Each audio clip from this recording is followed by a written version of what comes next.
अस्सलाम वालेकुम जी students class 9th है। सो हम पढ़ रहे थे यस्टरडेज लेक्चर हमने क्वेश्चंस किए थे 4 questions of this how a client was saved. So आज हम क्वेश्चन नंबर 5 से करने जा रहे हैं। क्वेश्चन नंबर 5 क्या है? Who according to Gandhi ji was the one who would finally decide whether Rustam ji was to be saved or not? यानी कि गांधी जी के हिसाब से अकॉर्डिंग टू गांधी जी कौन उसको बचा सकते हैं, कौन ये फाइनल डिसीजन ले सकते हैं कि किस पे डिपेंड करता है कि रुस्तम जी बच सकता है या नहीं। तो ये आपको आंसर देना है। हमने इस लेसन में पढ़ा है, तो मैंने यहाँ पे आपके लिए जो नोट्स प्रिपेयर किए हैं तो इसमें क्या है, Rustam जी's involvement in smuggling was not discovered by the customs officials। यानी अर्लियर बिगनिंग में कि जो कस्टम्स ऑफिशियल्स थे उन्होंने इसके जो स्मगलिंग ऑफेंस जो था, जो उसका स्मगलिंग का उसके हिसाब से जो ट्रेड चल रहा था उन्होंने पहले उनको पता नहीं चला था। He rushed to Gandhi ji to save him from serving imprisonment. उसने फाइनली ये किसके पास चले गए? गांधी जी के पास, जो जिसके ये कोवर्कर भी थे और क्लाइंट भी थे। तो उससे कहा कि आप ही मुझे बचा सकते हैं। Gandhi ji assured him all possible efforts to save him. उसने कहा कि मैं हर एक कोशिश करके आपको बचाने की कोशिश करूँगा। But at the same time he told him that God could alone save you from it, यानी कि it's up to almighty Allah. तो इसका आंसर ये हो according to Gandhi ji almighty यानी God can alone save him from this punishment, यानी कि it's he who can save you और नॉट, है ना।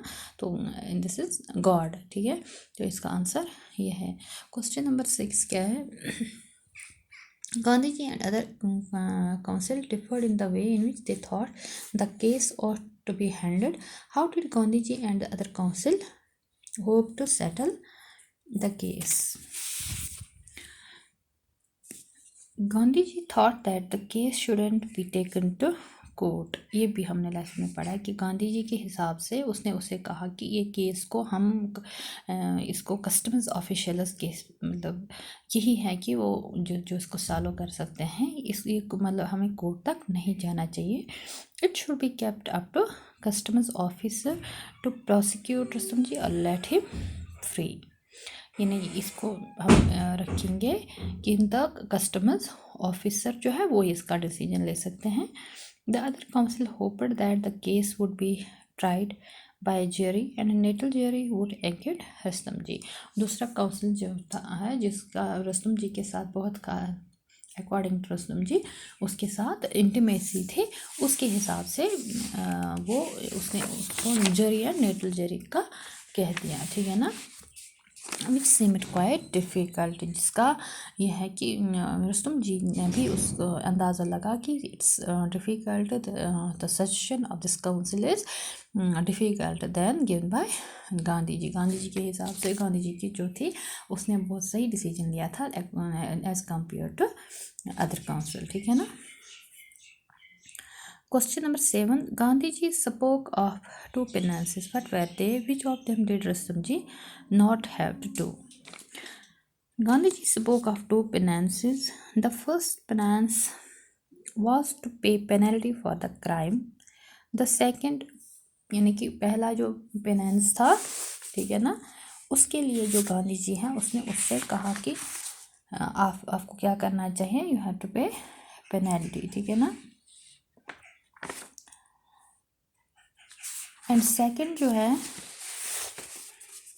द सेकंड वन जो है दैट इज इम्प्रिजनमेंट, ठीक है ना। लेकिन according to Gandhi ji the real penance was to resolve never to smuggle again.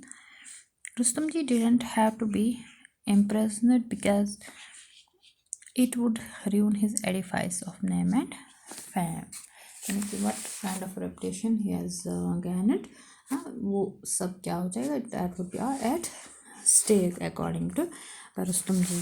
तो वो जेल जाना ही उसके लिए वो ज़्यादा खतरा किसको समझ रहे थे, जेल जाने को। यानी एडिफाइज मीन्स कि मैंने जब क्लास में भी बताया है, रेपुटेशन एंड फिनेंस मीन्स अगर कोई गुनाह करता है उसके लिए जो पनिशमेंट विलिंगली एक्सेप्ट करना, दैट्स फिनेंस। तो गांधी जी ने उससे कहा कि या तो आपको पेनल्टी देनी है क्राइम के लिए या इम्प्रिजनमेंट, दूसरा पेनल्टी प्रिजनमेंट। लेकिन आपको क्या है कि आप you have to resolve never to smuggle again. दूसरे पार्ट का है Rustam ji, which of them did Rustam ji not have to do. तो वो ज़्यादा जेल मतलब Rustam ji didn't have to be imprisoned because it would destroy his reputation, the name and fame which he has gained। ठीक है ना। these are the questions. तो next आगे इसमें बहुत सारे क्वेश्चंस हैं, वो हम कल करेंगे इंशाल्लाह।